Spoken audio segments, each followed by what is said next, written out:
ಯಾವಾಗ ಸಾರ್ವಜನಿಕರಿಗೆ ಲಭ್ಯ ಆಗ್ಬೋದು? ಬಹುತೇಕ ಇನ್ನು ಒಂದು 2 ತಿಂಗಳು ಕಾಲಾವಧಿಯಲ್ಲಿ ಪೂರ್ಣಗೊಳ್ಳಲಿದೆ. ಇವತ್ತು ಕಟ್ಟಡದ ಕಾಮಗಾರಿ ಪೂರ್ಣ ಆಗ್ತಾ ಬಂದಿದೆ. ಈಗ ಒಳಗಡೆ ಆಗಬೇಕಾಗಿರುವಂಥ ಟೈಲ್ಸ್ ನೆಲಕ್ಕೆ ಹಾಕೋದು ಮತ್ತು ವಾಶ್ರೂಮ್ಸ್ ಟಾಯ್ಲೆಟ್ಸ್ಗೆ ಹಾಕುವಂಥ ಟೈಲ್ಸ್ ಇದೆಲ್ಲ ಕೂಡ ಬಂದಿದೆ. ಆ ಕಾಮಗಾರಿ ಆಗಬೇಕು ಮತ್ತು ವೈರಿಂಗು ಎಲೆಕ್ಟ್ರಿಕಲ್ ವೈರಿಂಗು ಕಾಮಗಾರಿ ಆಗಿದೆ. ಸ್ವಿಚಸ್ ಇಂಥದ್ದೆಲ್ಲ ಹಾಕಬೇಕು. ಹೊರಗಡೆದು ಟೈಲ್ಸ್ ಹಾಕಬೇಕು ಮತ್ತು ಈ ಬಸ್ ಡ್ರೆಸ್ ವರ್ಕ್ ಆಗುತ್ತೆ. ಡ್ರೆಸ್ ವರ್ಕ್ ರೆಡಿ ಇದೆ.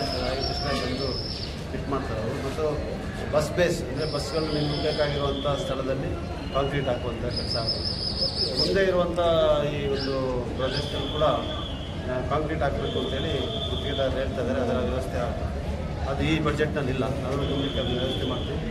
ಮತ್ತು ಸುತ್ತಲೂ ಒಂದು ಗೋಡೆಯನ್ನು ನಿರ್ಮಾಣ ಮಾಡುವಂಥ ಕೆಲಸ ಕೂಡ ತಡೆಗೋಡೆ ಥರ ನಿರ್ಮಾಣ ಆಗ್ತದೆ. ಅದೆರಡು ಎಸ್ಟಿಮೇಟ್ ಕೊಡಿ ಅಂತ ಹೇಳಿದ್ದೀನಿ. ಆದರೆ ಇವತ್ತು ಬಹುಕಾಲದ ನಿರೀಕ್ಷೆ ಜನರಲ್ಲಿದ್ದಂಥ ಬಸ್ ನಿಲ್ದಾಣ ಅದು ಬಹುತೇಕ ಪೂರ್ಣಗೊಂಡಿದೆ. ನಿನ್ನೆ ಸಾಯಂಕಾಲನೇ ಇದರ ವೀಕ್ಷಣೆ ಮಾಡಬೇಕು ಅಂತ ನಾವು ಕಾರ್ಯಕ್ರಮ ರೂಪಿಸಿದ್ರು ಕೂಡ ಬರಲಿಕ್ಕಾಗಿಲ್ಲ. ವಿರಾಜಪೇಟೆಯಲ್ಲಿದ್ದಂಥ ಹಲವಾರು ಕಾಮಗಾರಿಗಳ ವೀಕ್ಷಣೆಯನ್ನು ಮಾಡಿದ್ದೇವೆ. ನಿನ್ನೆ ಮತ್ತು ಇವತ್ತು ನಾವು ಮಾಡಿದಂಥ ಕಾಮಗಾರಿ ವೀಕ್ಷಣೆ 30 ಕೋಟಿ ಅಂದಾಜು ಅಭಿವೃದ್ಧಿ ಕೆಲಸಗಳು ಎಂದೂ ಕಾಣದಂಥ ರೀತಿಯಲ್ಲಿ ವಿರಾಜಪೇಟೆ ವಿಧಾನಸಭಾ ಕ್ಷೇತ್ರದಲ್ಲಿ ನಡೀತಾ ಇದೆ ಅಂತ ಜನರಿಗೆ ಇವತ್ತು ಮನಗಣನೆ ಆಗಿದೆ. ಸರ್, ಮಾರ್ಚ್ ಅಂತ್ಯದೊಳಗೆ ಆಗ್ಬೋದು ಸರ್? ಮಾರ್ಚ್ ಅಂತ್ಯದೊಳಗೆ ಸಿಗ್ಬೋದಾಗಿ ಸಾರ್ವಜನಿಕ? ಮಾರ್ಚ್ನಲ್ಲೇ ಪೂರ್ಣಗೊಳ್ತದೆ. ಮಾರ್ಚ್ ಅಂತ್ಯದಲ್ಲಿ ನಾವು ಇನ್ನೂ ಉದ್ಘಾಟನೆ ಮಾಡುವಂಥ ಆಲೋಚನೆ ಕೂಡ ಮಾಡ್ತಾಯಿದ್ದೀವಿ. ನಮ್ಮ ಗ್ರಾಮೀಣ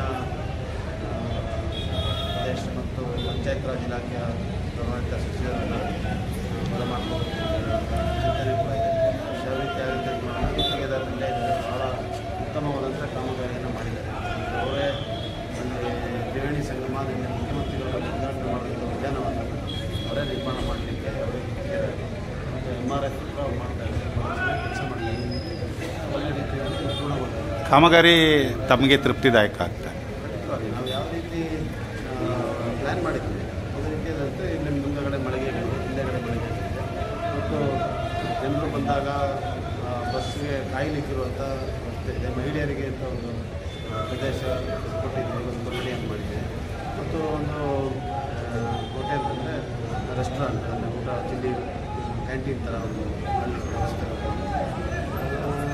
ಭಾಳ ಎಲ್ಲ ಆಗುತ್ತೆ. ಮತ್ತು ಭಾಳ ಚೆನ್ನಾಗಿರುವಂಥ ವಾಶ್ರೂಮ್ಸ್, ಅಂತಾರಾಷ್ಟ್ರೀಯ ಮಟ್ಟದಲ್ಲಿರುವಂಥ ಎಲ್ಲವನ್ನ ಸೌಕರ್ಯಗಳಿರುವಂಥ ಒಂದು ಒಳಗೊಂಡಂಥ ಒಂದು ಬಸ್ ನಿಲ್ದಾಣ ಆಫೀಸ್ ಅಂತ.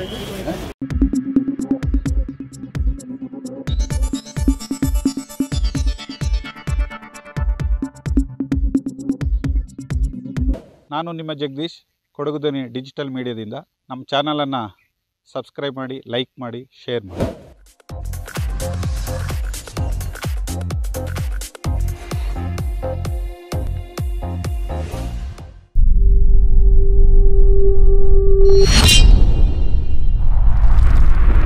ಕೊಡಗು ಧ್ವನಿ ಡಿಜಿಟಲ್ ಮೀಡಿಯಾ ಇದು ಕೊಡಗಿನ ನಂಬರ್ 1 ಯೂಟ್ಯೂಬ್ ಚಾನಲ್.